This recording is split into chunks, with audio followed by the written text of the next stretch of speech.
everyone, it's nonnaGrace, and I'm from Western New York. Today I'm going to talk about chickens. But before I go to the chickens, I want to tell you I've been watching this one lady, and the channel name is A Foxy Mess, and she's fun to listen to. She just talks along, and she can carry on a conversation with herself, which is amazing to me. Anyways, it's amazing. I enjoy her, so you might enjoy her too. I'm going to talk about chickens, and the reason I'm going to talk about chickens is I get a lot of questions as to how the chickens will do in the winter. You know, actually, they like the winter a lot better than the summer. Can you imagine wearing your down feathered coat all day long in the 80s, 90s temperatures, or the hundreds, whatever temperatures you have? If you've ever seen the chickens in the summer, they will walk around with their mouth gapped like a dog panting, and they will drop their wings and try to get air into their armpit. Talk about armpit, I have something to tell you before I go on, because I will forget.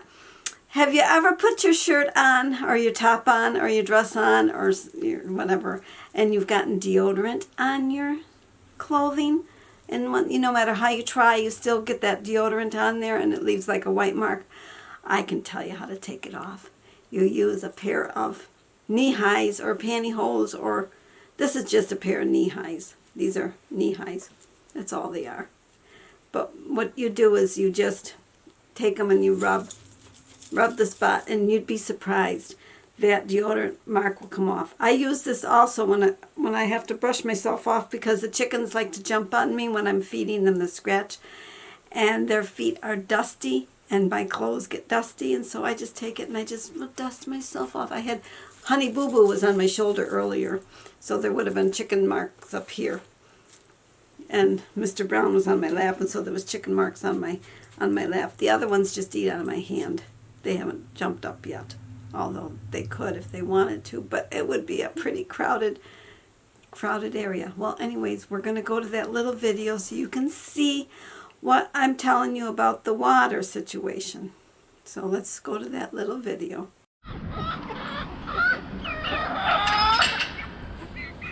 Today is a chicken day. We're gonna see all the stuff with the chicken. See the rooster that I'm talking about? He has beautiful tail. He should be crowing, you would think, but he's not crowing. He might have to go another couple of months. Who knows? And here's my other rooster. See their tail? They've got beautiful tails. You are gorgeous. Well, anyways, what I wanted to show you was the water. People ask, how do the chickens do in the winter? Well, we have this chimney block. And inside the chimney block is a light. Let me see if I can move this. This is heavy. Inside there is a light bulb. As you can see, it's not turned on right now because it's not cold. When it gets cold out, we turn the light on, and it keeps the water from freezing.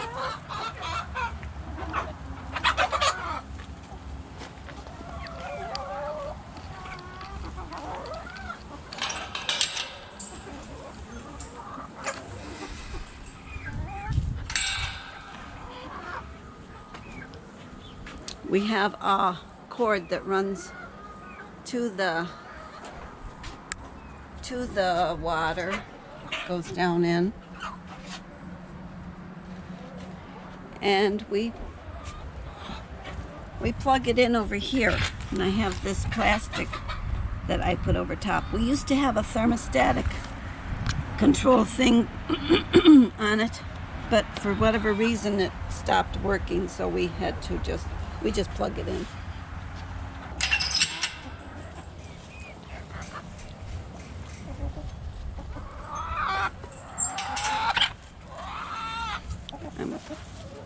And this is Mr. Brown.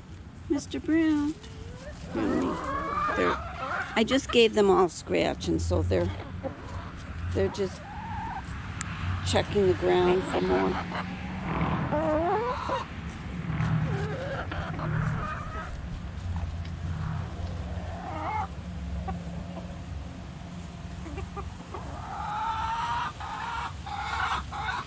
The babies seem to stick together. They're underneath that blue thing. Whoa, what is that brown one is so mean. Who are you beating on? She's always beating on the Mr. Brown's look-alike. Thank goodness it's not Mr. Brown. Oh, there's another brown one that's not very nice. These brown hens are not nice. My buffs are, oh, they're chasing. She's mean. That's the one that bites me.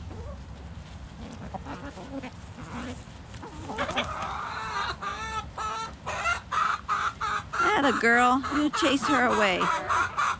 Notice their feathers are getting a little bit funny on their tail. They're starting to molt. See the tail feather? It's looking like a Charlie Brown tree. They're molting. And Emma, this is Emma. Emma, she's looking at my hand because she eats out of my hand. Oh, Mr. Brown, there's nothing there. You're such a good girl.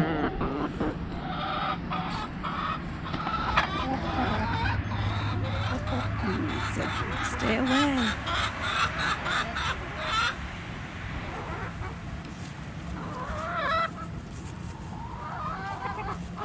Well, we'll go in.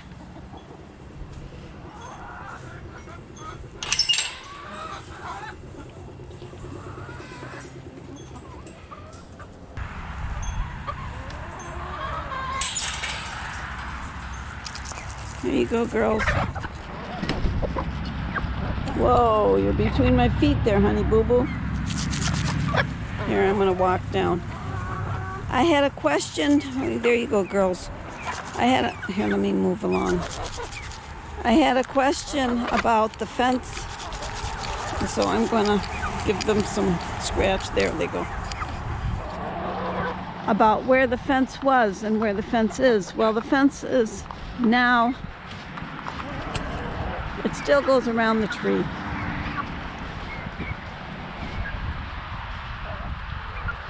The fence used to go, see that tiny tree up there? Used to go around that tree and that other little tree and around that tree there. But we brought it down so that it's still around the pine, because I want the girls to be able to come around the pine. And now they can go all the way. Oh, hello. These girls will run from me. Except Honey Boo Boo will follow. Maybe they won't run too bad. But I put it so that they could go around this muddy area. I have frogs that are sometimes in there. I hear them jump sometimes when I come close. Sometimes not. Nope, no frog today. Earlier there was a frog, but anyways, I have the fence so they can come all the way down here, so they're more in the front yard, closer to the road area. But they're still fenced in. It's too bad I don't own that piece of land over there and the driveway. If the driveway wasn't there, I would have them go across there. But this is where they are now. And I moved my little people so that the hawks would think that they're alive.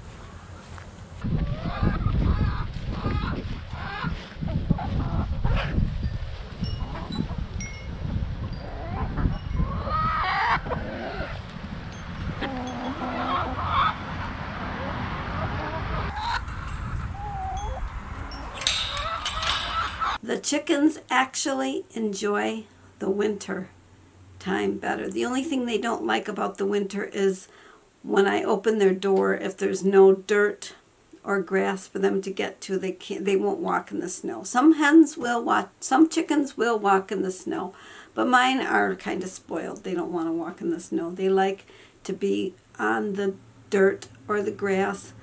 So Jim will go out there a lot of times and he shovels an area so that the sun will melt it, and then they've got an open area where they can go outside and try to dig around, scratch around.